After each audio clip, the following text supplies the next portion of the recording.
Hey, what is up, everybody? Welcome to the Guilty as Charged podcast. My name is Steven, and I'm the host, as always, back with my guy Tyler after a weekend down in El Segundo. Tyler, what's up, man? How you doing today? Doing well, man. I've just been jamming out to the Deadpool and Wolverine soundtrack and just enjoying my last 2 weeks of summer before school starts up again.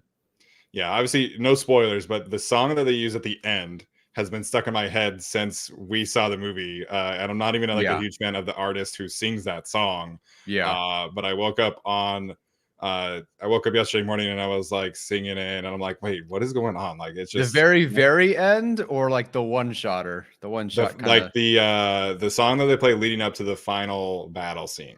Okay. Yes, I get you. Yeah, It's yeah. pretty good. Yeah, pretty good. Yeah. So it was a super fun weekend. If you guys missed it, obviously the three of us we got together over the weekend, went down to Huntington Beach. We watched House of Dragons together.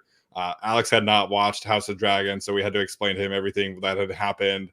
Tyler's mom made these amazing teriyaki flavored ribs that were fantastic, and these garlic knots. I gotta get the recipe for that, by the way, because those garlic knots were like fantastic. And then we went and saw Deadpool and Wolverine. So it was a great night. Then we got to go to practice together. Get up close and personal to the action. I got to participate in the media sessions. It was just overall an awesome weekend. And can't thank anybody from practices that said hi to me, to Alex, to Tyler. Alex and I went to the Die Hard Bolt Club event on Saturday night, and that was amazing. I found out that Tyler and Karen, shout out Karen, share birthdays, so that was fun. Mm-hmm. So just overall, a fabulous, fantastic weekend for the Guilty as Charged podcast. Yeah, it really was. I've been working with Alex since 2017, and we finally just met a few days ago. It's 2024. I know that Jason, our original co-host, is moving to California pretty soon, so I actually might be able to meet him one day as well. Yeah. Shout out Jason. Hope everything's going well with the army and all that stuff. Mm-hmm. Okay, so today we wanted to kind of do a check-in with where some of the Chargers players are at. We've separately kind of talked about some of the position battles and some of our major takeaways from training camp. But so we're going to do a stock watch today of players that maybe we necessarily haven't spent a ton of time talking about, players that are obviously super important to the season with their roles. And things like that. But before we do, obviously the Chargers did have a practice just now.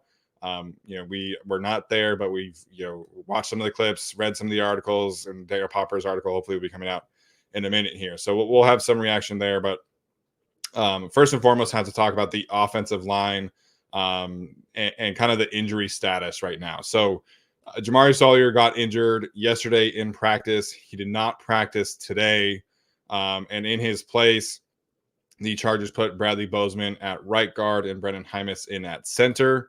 And Rashawn Slater did participate in some team drills from what I saw today, but they were still kind of easing him in. So Trey and Joe Alt have still continued to kind of flip-flop positions, which, I spent a good amount of time talking about on my show from yesterday. So Tyler, your thoughts there as it pertains to Jamari's injury and kind of the decision to really lean into flexibility with this offensive line so far.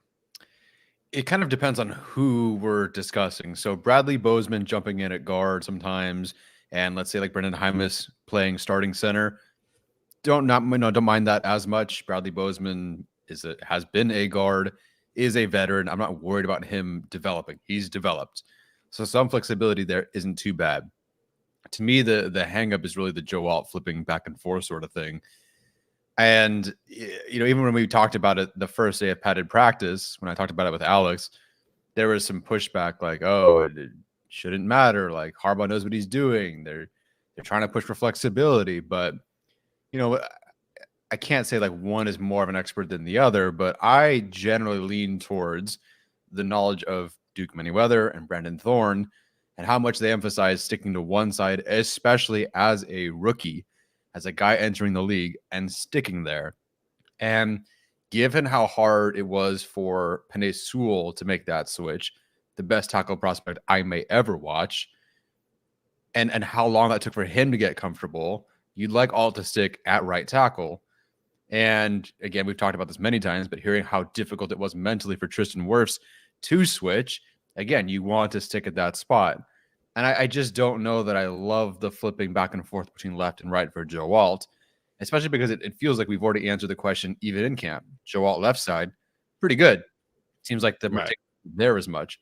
Joe Alt right side, a bit more difficult. And it's been more of a challenge for him, as it kind of should be.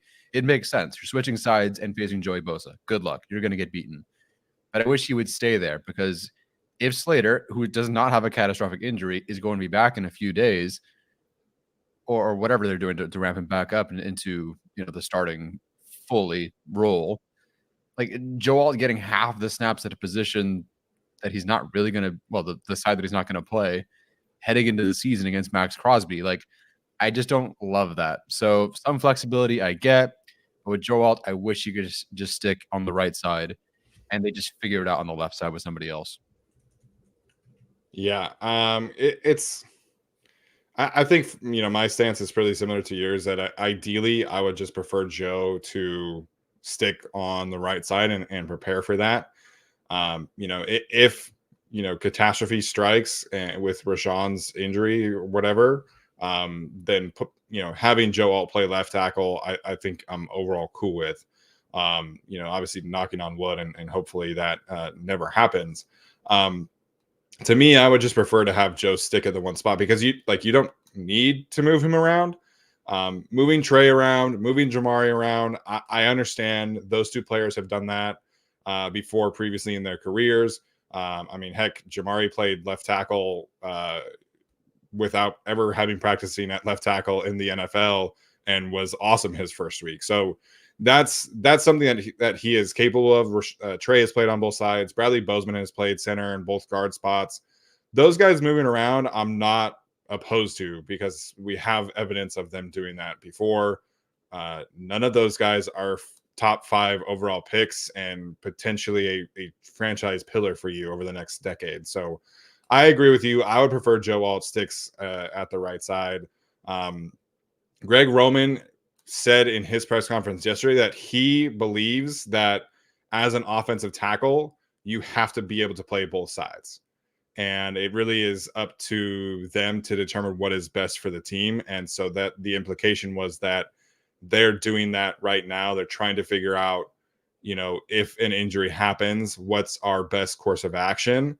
And that's why they're moving players around. That's their approach. And I think, if Greg and Jim feel like that is what has worked for them in the past, then all power to them. But I do agree that my general preference for Joe in particular is that he sticks at one spot and stays there. Yeah. And look, it's very different. Transition to the NFL is very different. Of course, you can play the exact same position. It could be running back and whatever. You still have to translate to the NFL. But Joe Alt has played left tackle for several years. So I don't think he has to learn left tackle. Right. He has to adjust to NFL speed and playing Max Crosby in week 1 and that sort of thing. But he knows how to play on the left side. And we've seen that in practice. I would just rather he focus on that right side. But yeah, trust the coaching staff. You're not the 2-time Joe Moore award winner because you don't know how to work with the offensive line. Right. Although with that said, I don't think there was ever a Michigan prospect that was like Joe Alt. And most of those guys were just interchangeable guards who were just also playing tackle. Yeah, that's generally right. Showman in the chat pointing out, Joe Alt played tight end for the bulk of his high school career. I think that was part of the selling point for the Chargers specifically in drafting him, is that he does have, kind of an untapped potential athletically, and he can play switch sides. So we'll see what happens with Jamari. I do think it's interesting that their specific preference here, was to go from.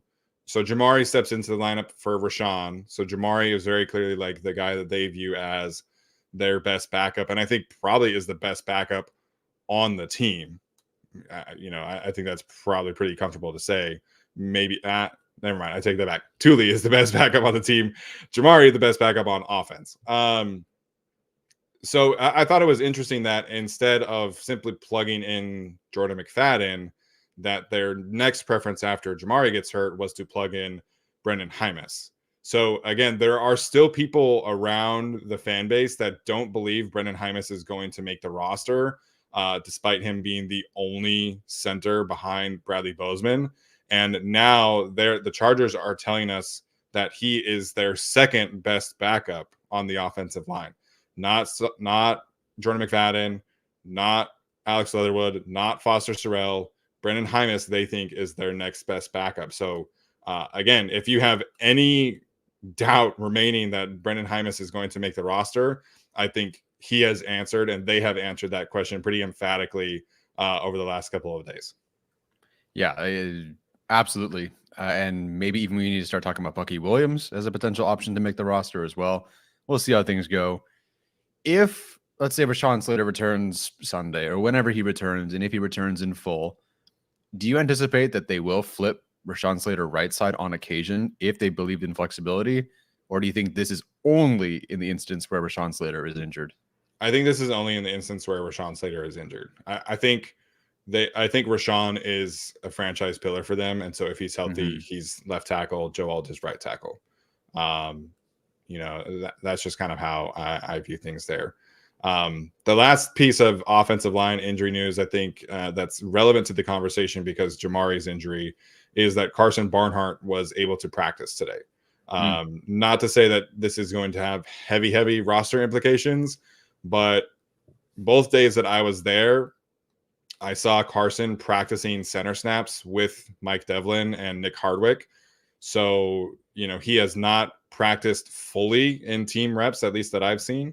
But he's working his way back. He did have a brace on his left hand, looked specifically like a wrist brace for what it was worth. And I think the fact that he is taking center snaps probably helps him potentially make the roster as a potential center 3 guard flex, somebody that could, challenge for, a 10th roster spot, has to play multiple spots.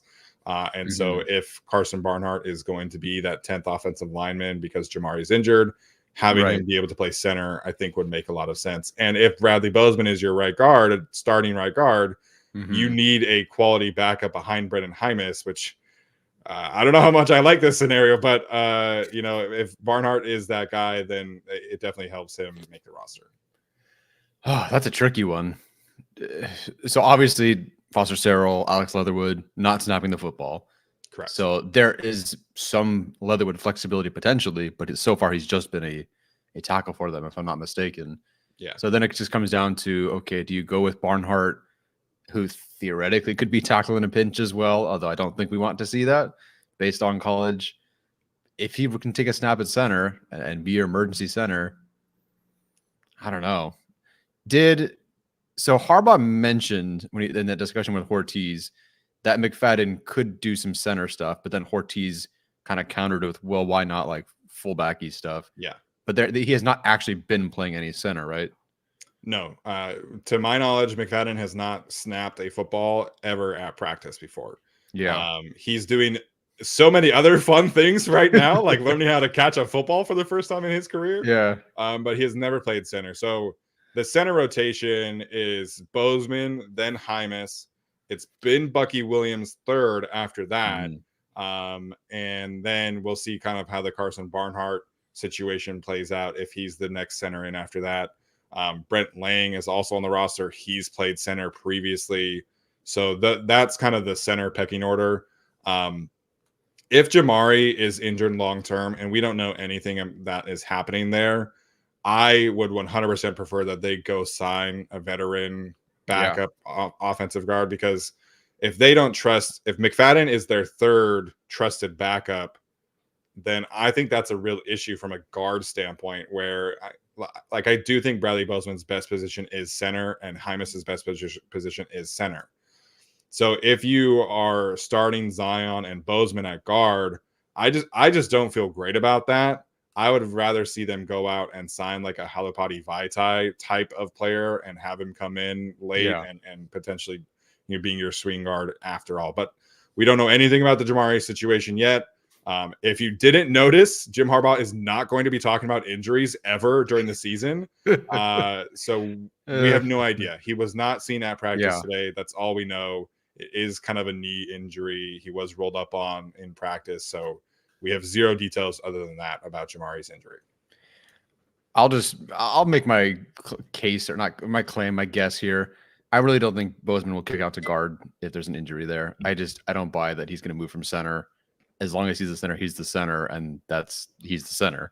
I can't imagine they would ever go through that plan barring multiple injuries during a game. I don't buy that being the best course of action or even the second best. No, I would much prefer, like, if you are not signing an external candidate and you have a tackle injury, so Trey's playing tackle and then Jamari is injured, my next course of action would be to put Jordan McFadden in the lineup. Like, I feel much more comfortable with him in there than Brendan Hymas. And I do think Brendan is a player who is growing and developing. And Bradley Bozeman spoke pretty highly about him on Monday when I asked him about him. But still, like, you're talking about a guy who has 3 career starts at that specific position, versus a guy who is a natural guard. And I just generally would prefer to have McFadden in there. During the season, I don't think you would want to have your connection of your quarterback center rotation severed like that. I think you would much rather have a different guard play instead of a different center. So we'll see what happens there. I do kind of tend to think that if you lose a tackle and you lose Jamari or lose Zion, I think they would then sign somebody personally. But we'll see if that eventually is the case for this team. Yeah. Stock up, stock down now. Yes, let's do it. Before we get to stock up, stock down, I have to tell you guys, of course, about our friends over at Prize Picks. This is the best time to get in on the action. If you have not done so yet, it is the best and easiest way to consume daily fantasy sports. They have a great special happening right now. Hopefully you guys were able to watch the Team USA men's basketball game today. They had a fantastic showing against South Sudan. And if LeBron James scores a single point, you have the chance to earn $100 bonus up to, depending on the specific package of players that you are choosing more or less than on. So super easy way to make money on Prize Picks. It's the best way to consume daily fantasy sports. They do this throughout the season, and whatever the season is, whether that's the WNBA and Caitlin Clark or Patrick Mahomes during the football season, they'll choose stars, and it's like $1 or 1 point here, and it's an easy bonus way for you to get some money. So prizepicks.com/guilty is the best way to consume daily fantasy sports. All right, Tyler, let's get to stock up, stock down. We'll do positive first. Who is your first stock up that you wanted to highlight here? Yeah, a couple of guys trying to focus on guys that we didn't project to make the roster that now straight up might or even start above others. Sure. It's got to be running back Jaret Patterson. Raise your hand if you had Jaret Patterson being ahead of Kimani Vidal and Isaiah Spiller in the rotation. It's very unlike what we've seen with running backs previously, or even Jaret Patterson like last year. Like, we didn't hear about him. He wasn't like that guy ahead of Spiller or anything like that, or ahead of Dotson. But here we are, and this guy is jumping in sometimes with the first team. He's jumping in with at least at minimum with the second team. And part of that's because, Gus Edwards wasn't practicing. J.K. Dobbins isn't going to always be practicing in full and hasn't been practicing a ton. But still, I did not expect him to be ahead of the draft pick, Kimani Vidal, and then, of course, Isaiah Spiller. So we've gone from RB5, kind of by default, maybe even RB6 in our minds. We thought maybe Spiller, maybe Dotson, to he might be RB3. Now, how long does that hold on to? How long does he hold on to that for? I don't know. But that's been the biggest surprise so far for me. No, 100% is the biggest surprise. I think it's the right place to start. Greg Roman said, like, when they watched tape of him after they signed him to a futures contract, that they were interested, but they didn't really know what to expect because he hadn't had a ton of reps. And then he just continued to have good showings in the spring, and it has continued to have good showings so far in the summer for them.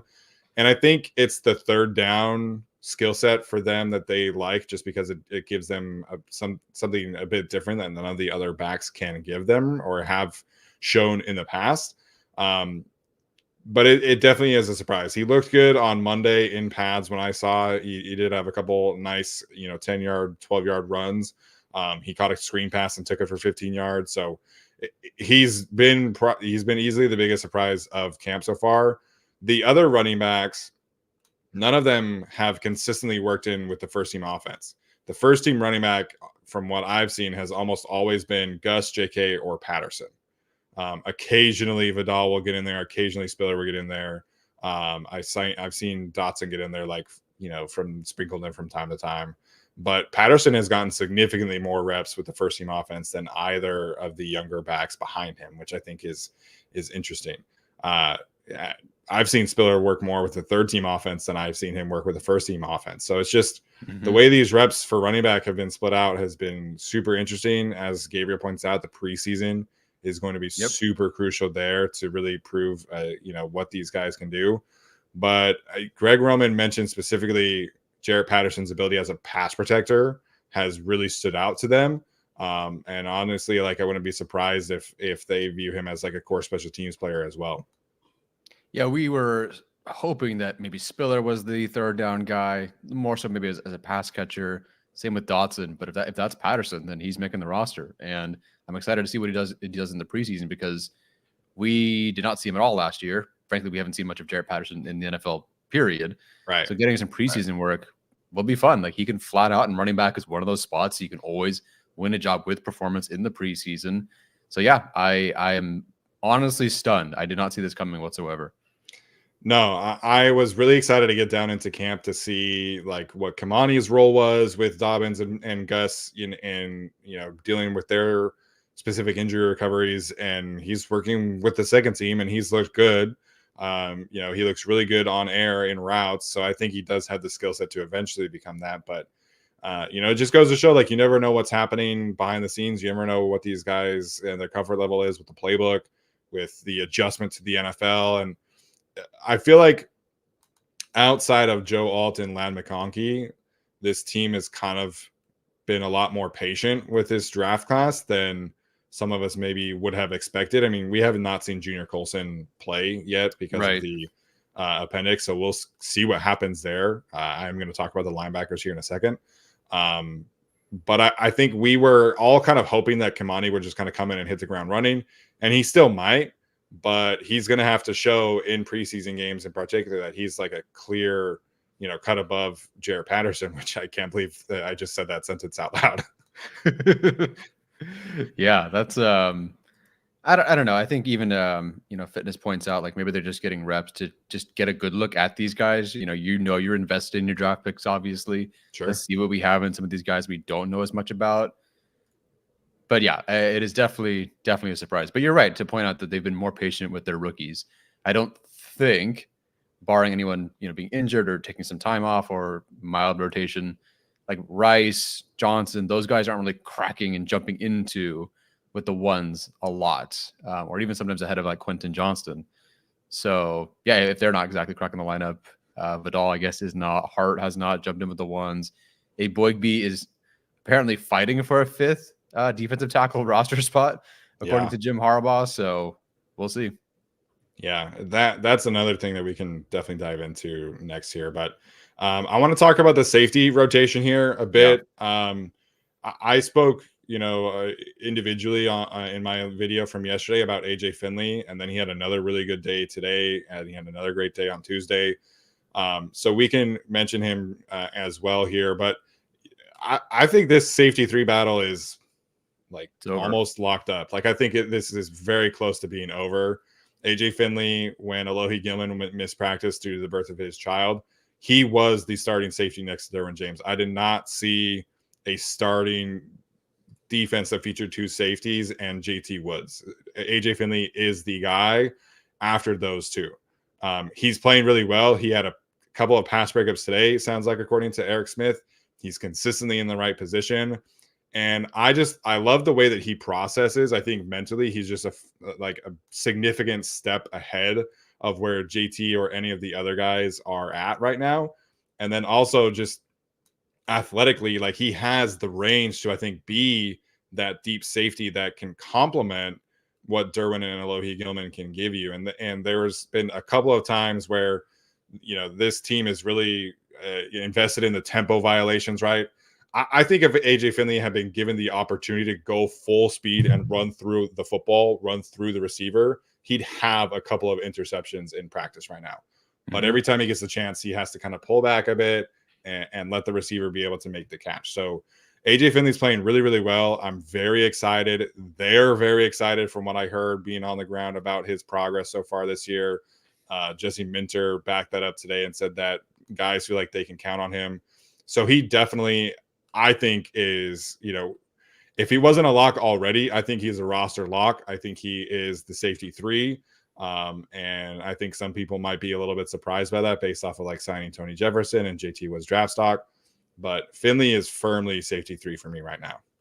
Yeah, you and I never overlooked his chances of making the roster, but that was more special teams, and hopefully he develops as a safety. Yeah. I didn't think he'd be jumping in and performing this well as one of the more consistent defensive backs on the roster. And not only that, but just consistently the safety 3. Minter said there's a competition for safety 3. It's an open competition. It's not. Maybe in certain instances, JT Woods, due to being faster, maybe blitzing or whatever, could be utilized. But AJ Finley is outperforming both Tony Jefferson and JT Woods. And not that either has been bad in camp by any means, but Finley has just held on to that role and performed very well. So I don't know what kind of, I don't know how he'll look. We have the Rams on Sunday for the joint practice. So maybe we'll get a better glimpse of what he's really like. And of course, the preseason, we'll find out too. But yeah, it's been quite an ascension for him. I did not expect, because even if we've talked about, Raheem Lane last year, we talked about him kind of the same way. Special teamer, he's going to make it. Probably won't be playing a ton of safety 3. AJ Finley has taken that and then stepped it up even more, where he's like the de facto safety 3. So barring injury, this dude's a complete lock. He was a lock in our eyes before, but now he's completely locked in and he's performing very well. Yeah, I'm really excited to see where he can take this thing. The other safety I have to mention is Thomas Harper. Thomas Harper had an interception on Monday when we were all at practice. He had another interception today in practice. He is the second team safety that is really standing out the most, I would argue. So basically the rotation when it comes to the second team defense has been Finley, Harper, and JT. Those 3 kind of rotate, and it kind of adds to what AJ Finley's portfolio is, if you will, because when he's with the first team guys, he's playing deep safety. When he was with the second team, he's playing in the box. So he's showing off that versatility there. But the second team safeties have been those 2 and then Thomas Harper, and he's starting to show some playmaking ability as well. So, we kind of pegged maybe a 5th safety spot for one of those undrafted free agents. Right now, Thomas Harper is the one who has the edge. Akeem Dent, Tony Jefferson, and Jalen Phillips, that's the third team defense right now. And I know everybody was really hyping up Tony Jefferson, but he is not a full-time NFL player right now, in my estimation of what I saw from him. He's, very clearly past his prime, unfortunately, but he can still provide value to this team. Derwin mentioned his leadership and things like that. He knows the defense inside and out. Yep. But right now he is stuck on that third team defense unless it's like 7-on-7 or positional drills. Yeah. Thomas Harper, one of the cool things, it's the only practice I've been to, but they were doing DB drills where they were basically catching the ball over their shoulder. They were launching the football, whatever coach it was, and the DBs had to run and catch it over their shoulder, and they were just practicing that over and over again. 5 minutes later, it's exactly how Thomas Harper picked off Easton Stick on a long bomb to Brendan Rice. Although Rice couldn't, they're not jumping up for the football, so maybe, taller, bigger Brendan Rice wins. Probably would have been incomplete at minimum, though. Or something like that. The fact that Harper was able to take that exact drill and run under it for an interception, I think that stands out. Like, as a teacher, if I give you the tools to do something and then you perfect it using those tools, I'm going to remember that. And so I think for them, that definitely sticks out. And his skill set his tape was awesome. You and I really liked his tape. It just kind of came down to, is there a spot for him? In particular, yeah. Oh, yeah. Awesome stuff. Hyper athletic, too. So super intriguing option there. So, yeah, I think, did we end up with Harper on our 53, or did we just really talk about him? I argued for Dent, and that's who we ended up putting on. So, yeah, I think we got the general idea right, but right now we do have the player wrong. But we also had Harper more as a slot corner than a safety, and Dent was the safety that we had making the roster. But, yeah, as far as it goes right now, Finley, I don't know if it's stock up, but now I think we have to talk about him making the roster, is JT Woods. I think he's firmly like the 4th guy. Maybe Harper pushes there, but I think he's making the roster. And then, maybe Harper and Tony Jefferson is just your Dean Marlowe this year. He's your practice squad guy until he isn't. Then he might play. He might do well. But yeah, he's firmly, as far as I can tell, out of that rotation. But good for Harper because we both really liked him too. Yeah, definitely excited there. All right, Tyler, who's your next stock up or stock down that you want to mention next? Everything came together for Chris Rumph, it feels like, over the last, it feels like 36 hours, because I messaged you guys, told Patreon, whatever. Like, there's a 5th spot open, it seems like, for the Edge room, mostly as an insurance thing, I think, special teams, you name it. And of course, that so far would be Chris Rumph. And I even think that would make, like, it makes sense because he's probably the most pick-upable. Like, Chris Rumph is a Raider if they cut him. Chris Rumph is going to Tom from the Raiders 100%. if they cut him. Like, that is definitely going to happen. So I mean, the Raiders just signed like Terrell Bynum and Keelan Doss this week. Yes, exactly. Like that is the easiest put money on it sort of thing. Yeah. So I mentioned that, and then Popper mentioned in his article that when with the starters in that 9-on-7 drill in that first team group, it was Chris Rumph with them. Now, that's because I think Bud Dupree was not practicing. Correct. But maybe Rumph would have also been there. Dupree was practicing. I don't know. So then there's that. And then Jesse Minter comes out today and says that Rumph is having a really good camp, which is not a surprise. But he says it's great to have another guy. Stuff has happened in the past. Chris is a great option to spell those guys at times. So all that together, this is a guy we talked about not making the roster because they have a locked-in 4. There's no competition in the first 4. Yeah. But it seems like there's an opening for the 5th spot. And based on what we've heard, what he's been doing in practice, and now what Minter has said, it feels like his stock in terms of making the roster has gone up. Has he practiced any differently than what we expected? No. He's always been a bit of a preseason hero. But I think he's now gone from off the roster to the best shot, at least of the edge group, to make the roster as a 5th option. And I think there's actually a spot for him now. Yeah, and I think the other thing there is definitely special teams related. Not to say that he's not performing poorly, but he's doing what he's done in the past. You know, he's working against these backup offensive tackles, and he's playing well. It's just kind of what he does for some reason. But I went back and watched the tail end of the season specifically to look at like what Tule's progression was like. And he was playing on every single special teams unit while being the starting edge rusher. And I think that contributed to why he kind of maybe tailed off a bit from a pass rush efficiency standpoint. Because that was supposed to be Chris Rumph's role, and then he got injured. And then, Ryan Ficken must not have trusted, Justin Hollins in that role, or Andrew Farmer, or whoever was playing in that spot behind Tule.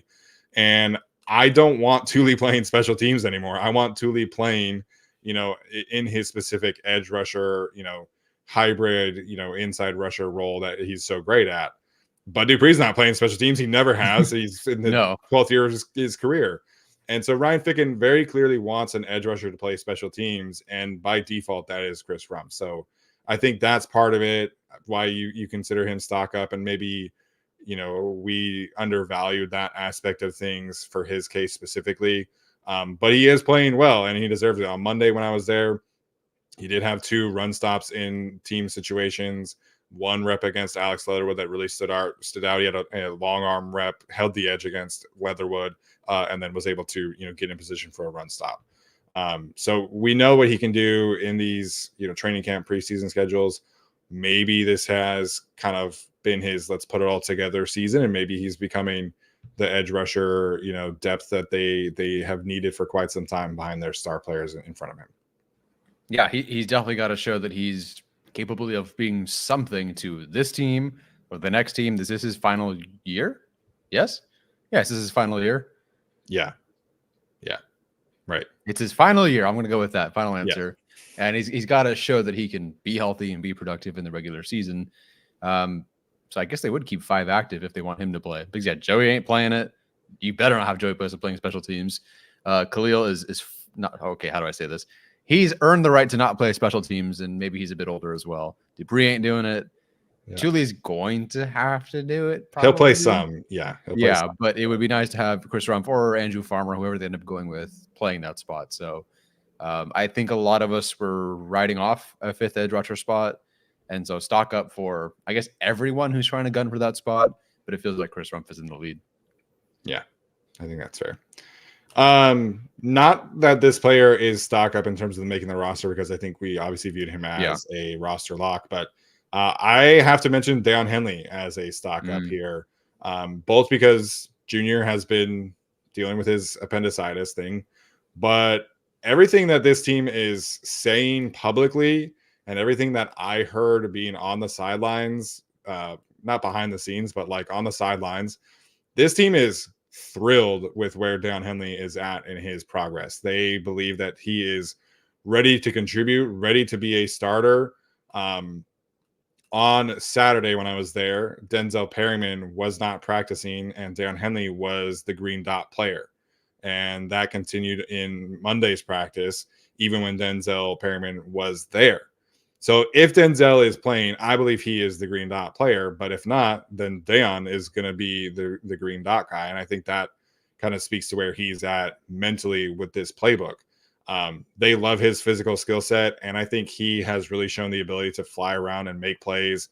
He is very much a trash talker, and that's one of the reasons why I love that it sounds like today they had music, but previously they had not had music.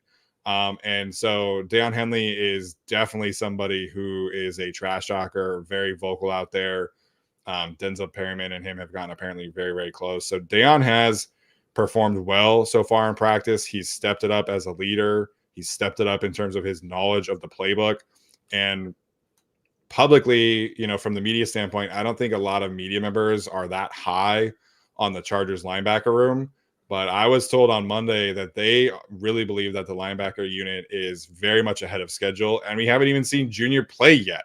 Like this team, I think, is extremely enthusiastic about where this linebacker unit is going to be able to get to during the season. And a lot of that stems from what Daiyan has been able to do from a growth standpoint. And I'm sure a lot of fans will be excited about that, because we were all clamoring for him to play last year when the season was down the drain and he just never was able to get on the field. So Daiyan stock up from a development standpoint, from a leadership standpoint. And that's obviously great to see, because we need this next generation of Chargers defenders to step up. And obviously if Daiyan can do that, it's just great for the team long term. Yeah, I'm glad to hear him stepping up as a leader and attaching himself to Denzel Perryman there. He's definitely a natural talker. And I mean, in all like the best ways. Like media loves him. He loves the media, but he's a great leader, or at least can develop into a great leader, because he's very confident and he seems very smart and he's very vocal. And I think that makes him a very good natural green dot guy. Very much reminds me of Denzel Perryman in that regard. Denzel Perryman, great media guy, great talker as well. Do you anticipate that Henley would retain no, Perryman has it right, but do you anticipate that Henley would be the next guy in with the green dot, even if Colson is the starting linebacker opposite Perryman? And do you think that Colson is LB3 right now? I don't know how this is sorted out until we see Junior play. It depends how long this recovery is going to be. It's great that obviously he passed his physical, but he didn't practice today, so I don't know how long they're going to give him in terms of his recovery. But they believe that they can give him a super long runway to get healthy. And I don't know if we see him at full speed like during the preseason. I think this is potentially something that they can string along and be patient with. So I do believe that at least to start the preseason that Colson is linebacker 3, and right now that they're comfortable with Denzel and Daiyan as the 2 starters. With Denzel being the obvious lock in that regard, I don't think they would take Perryman off the field for Colson and keep Henley Colson, unless they want to go full youth movement, which I would get. Yeah. I feel like to start the season, Denzel is your linebacker 1. He's the play caller. He's the guy that they trust.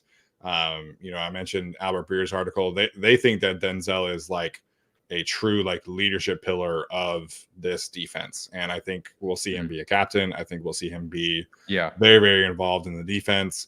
He said today that he feels like he's been rejuvenated and he's just super excited to be there. So I do think Perryman's the linebacker 1, and maybe they revisit that depending how the season goes. But for now, I think they're very comfortable with Perryman and Henley as the two starters, and Junior, whenever he's ready, I think they'll kind of work him in, and then they'll see kind of where everything is at after that. Yeah, that's fascinating. I didn't anticipate being this interested in the linebacker competition. Because we both feel it very cut and dry as like Junior's the best one. Like he's gonna be the guy, but he hasn't been out there, unfortunately. Yeah, and that was the case, right? Like obviously, and all Chargers fans would have said Junior Colson over Henley, I think. But to see this development from Henley is awesome. Thank you, Telesco, for a good 3rd round pick on your way out. I guess we'll find out. It took him until being fired to figure one out. It's all good. It's all good, yeah. Okay, Tyler, did you have anyone else? Or I did, we did talk about the wide receiver room in general. Did you have anybody else besides them? Are we just doing stock up right now or in general? Stock up or stock down, whatever you want. I'll go stock up. Another player, I thought you were going to mention him just now. Another player that we knew was going to make the roster, but I got to give DJ Chark some credit so far. I don't know what I expected, but we were both definitely very reserved and hesitant given the injury history. We did not believe that DJ Chark from 2018 draft with the 4.34 speed and all that was going to be out there. And I don't know what he currently would be running, but he looks great. Like he looks great. And he is uniquely both their downfield speed threat and a red zone threat, which is something that, his size and speed allows him to do. He runs the 4.34. He's also almost 6'3", and had, I think, if you filter like the 6th best contested catch rate last year among wide receivers. So he's outperformed my expectations so far. I definitely want to see what happens when we get to the preseason and the regular season. You've got to go face actual opposing defenders and whatnot, but he's been very, very good so far. And I don't know if you want to go over the numbers, but I believe he's been the most productive based on Daniel Popper's stats, the stats that he's tracked. I think Chark's been the most productive and arguably at least the most explosive. Yeah, obviously anybody listening to this show knows that we were not super high on that specific signing, but there's a very specific skill set that Justin Herbert trusts as a contested catch player. And so I always knew, like, he's the only true X receiver on the roster, as Gabriel points out. And so he's going to have value to this team. I just didn't know like how much value. And every time they go into the red zone drills, DJ Chark is very, very involved, and he's gaining the trust of Justin Herbert. He's playing well, albeit, he's not playing a ton of great corners right now. So we'll kind of see what happens there. But I'm a little more optimistic. I'm not like fully there. Some people think he's going to go over 1,000 yards. I still think that Ladd and Josh are still ahead of him in terms of like ultimate during the season, like pecking order. But it's optimistic, right? Like I think any kind of production that DJ Chark can give you as your wide receiver 3 is solid. And I think if he can give you a 550-yard season and red zone production and jump ball situations, then that's a great role for him, and I'm cool with it. I just kind of push back against the hype when people are trying to like push him as a wide receiver 1 candidate and push him as a 1,000-yard receiver. And like, I don't buy that aspect of things, but I do think he can bring value to this team and be a serviceable, reliable wide receiver 3 in the right situation. And it does sound like the right situation. So from a usage standpoint, we know the Chargers are going to go heavy in certain situations with 3 tight ends or 2 tight ends and McFadden.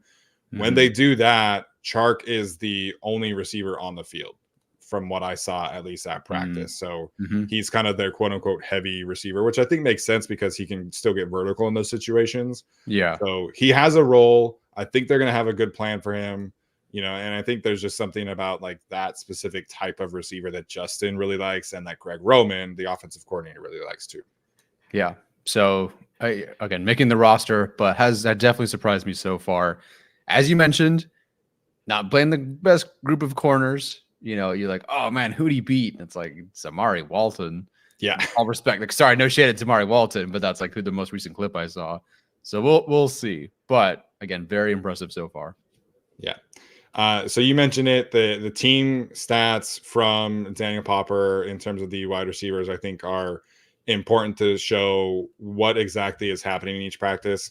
Again, this is only from the true like 11 on 11 situations. This is not including 7-on-7 or 9-on-7 or whatever. And this is just from Daniel Popper's reporting from the first 6 days, as well as my own notes from Saturday and Monday. So we don't have today's numbers just quite yet. So through the first 6 practices, DJ Chark and Ladd McConkey each have 10 receptions. There was that one offensive pass interference from Monday that kind of went either way. Like the offense thought it wasn't, and then the defense argued it wasn't, and then Jim Harbaugh just kind of like motioned it as incomplete. So I don't know what to make of that. Technically, there's another one. So if you want to be picky, Chark has the 11 catches and 3 touchdowns. Ladd McConkey has 10 catches and 2 touchdowns, but he does have a drop, and Chark has a drop as well. And then Josh Palmer has 8 catches, 1 touchdown, 1 drop. He did miss 1 practice. I believe that it was the second practice where he did not participate in team drills. And then Quentin Johnson has 9 catches, 1 touchdown. He does have the 3 drops. And then there's been 3 or 4 other instances where him and Justin have not been on the same page. So if you look at all of the receiving stats that Popper writes in his article, Ladd, I think, has the most targets, and Chark has been the most productive, most consistent there. But again, I think it highlights Justin's ability to kind of spread the football around, as well as the types of days the Chargers are planning. Like there was a day where Chark had like 4 catches, and then the next day he didn't have any. So, Herbert is spreading the love right now, as Finnis just points out in the chat. But I think it's very valuable to see where these receivers are at from a Justin Herbert standpoint. Yeah, definitely. And thank you for putting that all together, including the Quentin Johnston drops and such like that. I'm sure that was fun. But it's impressive when you have 4 different receivers and their range is just 8 to 10, like 8 receptions, 9 receptions, or 10 receptions. It's not like, was it Bandy or Austin Prohl who had like 25? No, Hightower. Was it Hightower? I think all of those guys had a ton of receptions. It was like them with like 35, and the next, like Keenan Allen probably had 20 or whatever. But yeah, like the distribution among these guys is very, very even. And I'm curious if that's intentional or unintentional. I don't know. Yeah. And I think, I talked about this in my video, but like the Chargers are very detailed in the types of drills that they run. And so, you mentioned like the deep ball stuff that the corners were doing. Well, that was because the offense was planning to be a vertical passing day. And then like the next day, the Chargers are doing a lot of run game action. And so the defensive tackles are working on like taking on double teams, and the offensive line is working on double teams, and everything's like organized throughout the entire practice. So I do love that aspect of training camp so far. The receiver battle, I think a lot of people have seen some positive highlights from Brendan Rice with the second team, and I think it's great that he's doing that. He's very rarely working in with the first team offense. Right now, the only receivers working with the first team offense are those 4 receivers that we just mentioned. So those 4 are kind of the core guys. Chark, Palmer, and Ladd are like very clearly the 3 starters. And then Quentin is very clearly the wide receiver 4 right now. So it's great to see Rice standing out with the second team offense, but I still think he is wide receiver 5 for now. Yes, they're going to try with Quentin Johnston. They're going to keep trying. They're going to try working with that. They do have to try to figure out if he can work sooner than Brendan Rice. Like they got to know with this first round pick who has 1 more year on Rice. So we'll see. Do you feel Johnston is a stock up or stock down guy? Or do you feel it's just based on where we were a week ago, it's kind of just flat? I mean, the first day of practice was great. He certainly started out hot, and I feel like that maybe kind of brought some optimism that, hey, maybe he turned a corner. And then unfortunately, he's just been kind of inconsistent with the drops and things like that. I think the good news with Quentin, and I tweeted about this, and people were like trying to say that I was showering him with praise, which is not the case. He looks more comfortable out there. He looks more fluid. He's improved as a route runner. He's improved his release package off of the line. And I think he can play through contact a little bit more. That's all good news. And I think there's a specific type of catch that he is uncomfortable with. And it's like when he is going vertical and it's kind of like over the shoulder, he has to extend his arms. Like that specific catch is where the problem is. But if you're talking about when he's facing Justin, he's more comfortable with his hands at that type of with those type of routes. It's just the vertical tracking of the football and being able to, over the shoulder kind of catch, arms extended, that is giving him some issues. So overall, I think he has improved from last year, but it's just like the drops are at the worst possible moments, unfortunately, with the routes that have the most impact and the most potential for big plays, that he's just not coming down with consistently. So that definitely is an aspect of his game that is going to have to be working on. But during the season, you can funnel those routes to other players. And I think you can kind of specialize his role a bit more, which I think will be the plan once you kind of get in those situations. Because Chark is your vertical guy. Palmer can do that. Brendan Rice can do that from time to time. I think you probably just have to specialize Quentin and get him comfortable and confident. And then next year or during the season, you can expand his role. Yeah. They're not starting from scratch, obviously, but they kind of have to just in certain aspects. And so we'll see. I don't know what their official plans are going to be for him. Obviously, they're still trying to push him down the field. I recorded the drop down the field. They're going to keep trying with it. We'll see if he can figure it out. Work with the DBs. They're catching over the shoulder, no problem, it seems. So work with the DBs and, see if you can learn. Yeah. Okay. So we'll take some questions here for a bit. If you guys have some, feel free and fire away. Obviously, we appreciate the super chats. Those will make sure that you get your question answered. Before we do that, Tyler, did you have any other players that you wanted to bring up here? No, I think by talking about so much stock up and switching, we talked about stock down, and like Tony Jefferson, those guys as well. So I think we've covered everyone. Yeah, I think that's fair. A lot of people have asked me about like the swing tackle role between Alex Leatherwood and Foster Sorrell. I felt like it was kind of one day one guy was better, the other day the other guy was better. So I think that's definitely something in the preseason that will get sorted out. But I do not have a feel for who is ahead of that right now. When I was there on Monday, Alex Leatherwood definitely was better in the one-on-one period. But then I felt like Foster was maybe a little bit better in the team period. So that is probably like the most closely contested position battle on the team from what I saw over the weekend. Yeah, well, I think it'll come down to preseason. It's so hard for us to we're just going to watch the backup swing tackle role. Yeah. Like, we have so much else we have to watch. So the preseason, getting to actually watch it and count on stats, that'll be when we'll find out. Yeah, 100%. Okay, we did have a super sticker earlier from Miss Mama Shireen. Appreciate her. Very graciously hosted us at your guys' house this weekend. Had a great time. She's a wonderful cook. The dinner was fantastic, so I appreciate her and the rest of the Shireen family. Yes, thank you for my Charger stitch. She commented, Charger stitch was from her. She saw my tweet and decided to order a stitch and a dog jersey and put it together for my birthday.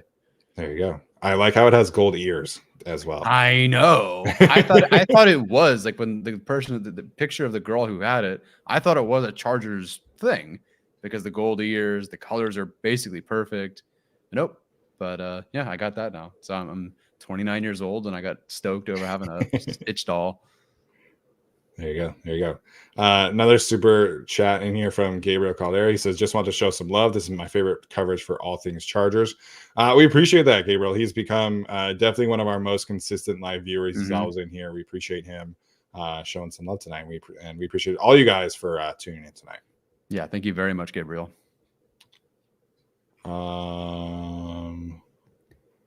Pappy wants to know if we're going to other practices. I'll be at next Tuesday's practice, and then you're planning on going on Sunday, correct? Sunday's invite only, and I've not received the invite. So if they send the invite, great. But I don't know many fans who went to 8 of the 9 home games last season. Maybe the first 5, but some people skip the preseason as is. The ones we got to the Easton Stick and oh my gosh, who was the interim head coach? Gift Smith era. I think some people clocked out, including myself. Yeah. So hopefully they have some room for, an invite for me. It was on y'all's channel, credentialed a couple of times. I was happy for the Junior Colson pick. I did a Yeah. Hanson for Harbaugh. Dude, I sent an invite. I'll bring my Charger stitch. Yeah. We'll see what happens there, but I can't imagine, like you said, I don't think there are a ton of people outside of the Die Hard Bull Club who were at every single game last year. No. You actually did a video on this from, I believe it's Thailand. What's the difference between training camp from the gym regime and then from Staley's? I don't know if you know the differences, but like, what was your impression on the field of a Jim Harbaugh training camp? Well, I think the biggest difference from a practice structure is that the individual drills tie into like the theme or like the focus of every practice. So the Jim Harbaugh Chargers have very specific things they are going to workshop throughout the practice. They have, when I was there on Monday, the only things they did in team drills were all third down situations. And so you would get a third down. If you didn't get it, you had a fourth down. And then you would go back to a third down situation. You did not do first down, second down. You did not just drive up and down the field. Like everything was that specific third down thing. And then on Friday, when Alex was there, everything was vertical passing game. Like that was the goal. And then you had a run offense heavy day. So everything ties in. So if it's going to be a run heavy day, the position drills are all run defense, run offense oriented. If it's a vertical passing day, everything is tied into vertical pass coverage, vertical pass offense. So everything has a purpose. Everything works together. Whereas previously, and at most NFL teams, frankly, the position drills segments are just that. You're just doing your position drills. You're getting warmed up. You're doing the same offensive line pass blocking techniques. You're doing the same coverage drills that we see time and time again. But everything that Jim Harbaugh is doing is structured with that specific day in mind, which I think is great because so much of training camp can be so mundane and so taxing. But if you're consistently mixing in different position drills, you're allowing the players to try different things and workshop different areas and actually keep improving on their game instead of, hey, like we're just going to keep doing the same position drills every single day from training camp to the season because we want to get them into a routine. So that aspect of things was something that I really enjoyed seeing. Yeah, that's awesome to hear. It's been awesome watching the practices, but from my perspective on this fan sideline, for one, I couldn't really gauge most of what you said, just from my vantage point. So to hear that from your perspective, the fact that you picked that out is pretty cool. Yeah. And then I think just seeing them workshop specific situational drills during team segments, I think is a change, because not to say that the Chargers never workshop situational drills, but their entire team segments are dedicated to situational stuff. Like the Chargers under Brandon Staley, they would do red zone stuff, but it's a segment. So you start at the 25 and then you have a series. Whereas Jim Harbaugh's regime is, okay, we're going to do 7 plays of 2nd and 7 from the 17-yard line. And you get the one play, and then the second team comes in, and then the third team comes in, and you just kind of do that one specific situation. You get the third down day, you get the 1st and 10 day. Like you just workshop very specific things. So everything is very detail oriented with Jim Harbaugh's team. And like, it's just so impressive to see in person the amount of time and planning and preparation that this coaching staff puts into every single minute of every single practice.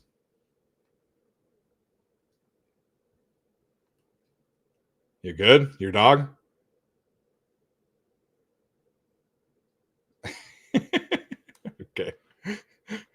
Unmute. Right? Good God, it would not unmute. Anyway, I kept hitting unmute over and over, and it was not unmuting. I was also in the middle of typing I heard you wrapping up, and I started typing. And it's like, anyway, I'm just a mess. We're an hour in, and it's a disaster. No, you're good. You're good. Okay.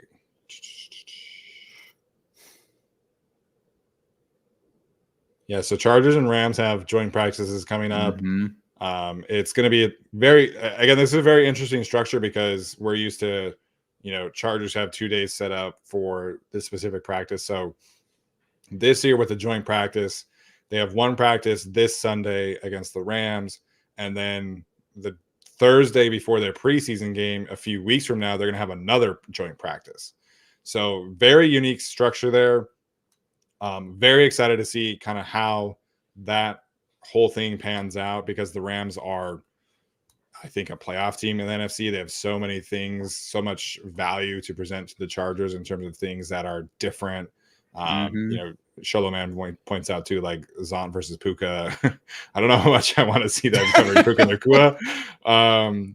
But it's just going to be, I love joint practices because you get like an actual feel for where players are at versus other situations, as opposed to always going against the same players in practice every day.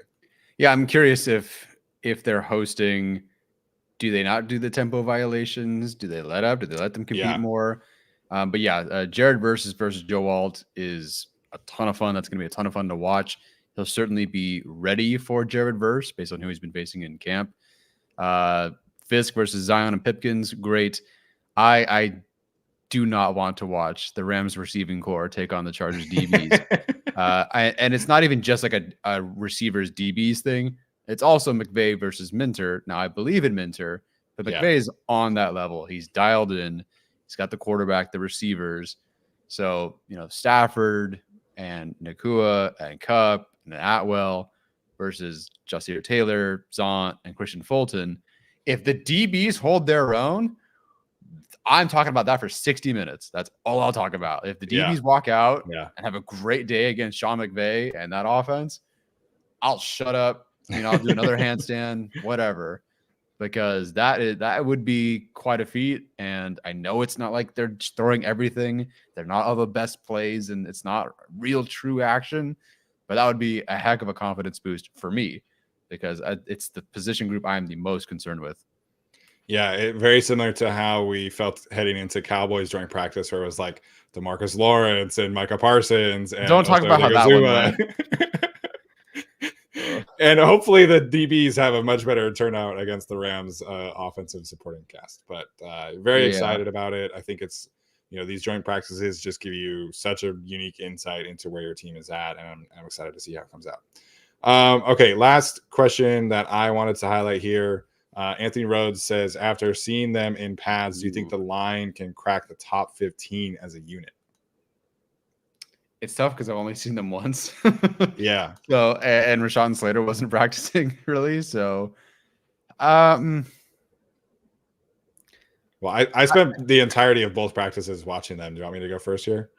No, I got this. I'm going to give my awful take, and then you can give an educated take.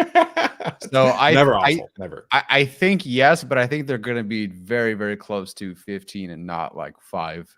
And we'll see how much Slater has to sit out more for, but I'm increasingly more concerned with Alt's development should he have to keep playing half of his snaps on the left side, which I don't think is the best thing for him right now. So we'll see. What's your actual take? My actual take, which I recorded about this, is I am fully bought into the offensive line ecosystem that this regime has created. And like, I figured that the offensive line coaching would be a lot better. Greg Roman coached offensive line. Jim Harbaugh loves offensive linemen. Like, I just kind of figured that proper emphasis was going to increase like the effectiveness of the ecosystem. But seeing Nick Hardwick and Mike Iupati and Jonathan Goodwin, who played in the NFL as well, on this coaching staff, and Mike Devlin, man, I did not have like a super strong feel for like how good that hire was. But again, the attention to detail that he is leading this unit through in practice every single day just makes me believe that they're going to be able to maximize all of these players. And so, can they crack the top 15? Hell yeah, I think they can. They have 3 players who have the talent to be top 10 at their positions, and Slater, Zion, and Alt. They have to put it all together. We've seen Rashawn do it previously, obviously. And then if Bozeman and Pipkins can just give you solid, reliable play, that's a top 10 unit right there in the NFL with where the offensive line in general is at. They have to do it. They have to put it together. But the potential is there for them to be one of the best units in the league. And then next year, maybe they draft a better center, maybe they get a better right guard situation, and then you're talking about potentially one of the best in the league. Mm-hmm. But health is kind of the question mark here, right? Like as much as I love Rashawn Slater, he's hurt again. We don't know what the injury specifically is, but he's hurt again, and it could be nothing. Mm-hmm.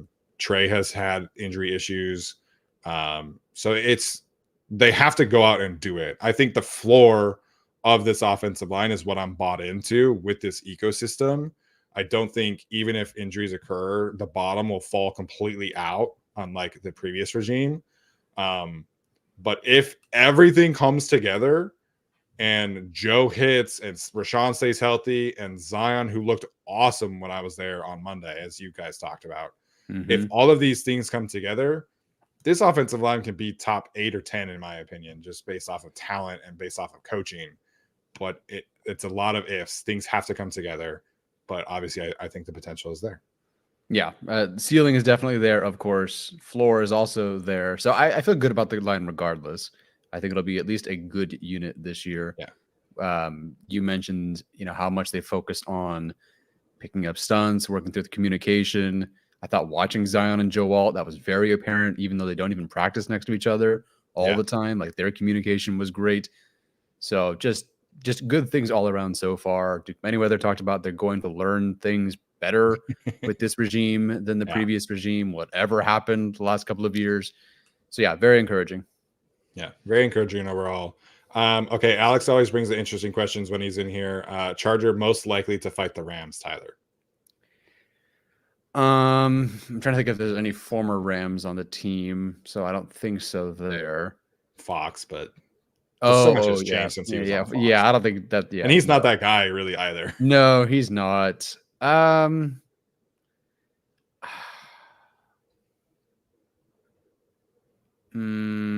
a tricky one. Like Keenan Allen was the obvious answer, but that's no longer a thing. So I actually don't know. I mean, is Jamari mean on the field? I don't know. He's hurt, obviously. Jamari's not an instigator, but right. I think he would stand up for people. I know. Yes, he would. Comfortably. Who is the player just flew in out of nowhere when Tillery knocked down Justin Herbert? Was that one of the offensive linemen? No, was it Scott Matlock? Matlock was the closest one there. I wouldn't classify him as like the one who flew in, though. I want to say that was another defensive lineman, though. Someone knows. I even have a video. There's a video, definitely. Someone flies in. Bud Dupree's a good bet. From what I saw, the biggest trash talkers are DJ Chark, Daiyan Henley, yep, and Perryman talks trash a lot, and Christian Fulton talks trash a lot. So I would say Chark is a good bet, and I would say Henley is a good bet. I would say one of those two. Bud Dupree also, but I never heard Bud really like talk trash. Like I don't think he's that kind of guy, but I feel like Bud would be the kind of guy, like if one of the offensive tackles does something dirty, like I think he would, I think he definitely would take exception to it. But he's not a trash talker. So instigator wise, Chark and Henley are the two biggest instigators on the team from what I saw. Yeah, I could definitely see that. Hopefully no fights. Yeah. I'm curious how Harbaugh would even handle that. Yeah, me too. Everything's been so like zen and positive. Like if there's a fight or a couple fights, when the Rams and Raiders had their joint practice last year, I remember they had to end a practice early because there were like 3 fights that day. So hopefully that is not the case in these practices. Nah, I don't think so. Chargers got a lot of high character guys, not a lot of tempers. I think they'll be just fine. And there'll be some shoving. There'll be some getting in the face, but fight, I don't think so. Yeah, and Harbaugh's like not letting the DBs like play through the football. Like he's so intent on tempo violations. I mentioned this I think on in our group chat, but in one-on-ones on Monday, Joey said he was going to put his helmet in Joe Alt's chest, and he did that. And the entire offensive line was like, they were ready to like like just stop practice, and like it was a big deal, like the tempo violation. And so like all this focus on tempo violations, I can't imagine Harbaugh is going to let a fight happen, but you never know. Sometimes shit happens. Ben Herbert versus the other strength and conditioning coach. We'll just if Ben Herbert is the first person to break up the fight, I would stop immediately. Yeah, you just start doing push-ups and pray to God. Yeah. Start taking laps, guys. Yeah, exactly. Yeah. Oh man. All righty. Great to be back with you doing a live show. Great to see Galadriel doing well. Doing well. Thank you guys for tuning in today. Nice. Very cool. Very cool. All right. So we'll be back later this week. And then next week we have a Chargers preseason game to prepare for. Just like that, we're back into game preview mode. So like I mentioned, hopefully Tyler can get to practice on Sunday. We'll see what happens there. I'll be at practice next Tuesday. So we'll have a live show on Tuesday recapping that practice. And then after that, we'll do our game rotation. So we'll be ready to rock for the Chargers preseason game on Saturday. Even though it's preseason, I'm so excited because, the summer is always so long without football, but we're almost back. We're almost there. Almost there. All right. Appreciate you guys for tuning in. Make sure to like, subscribe, comment, review. All that stuff does help continue to grow the show. We appreciate all of you so much for tuning in. That has been another episode of the Guilty as Charged podcast. We'll see you later. Bolt up.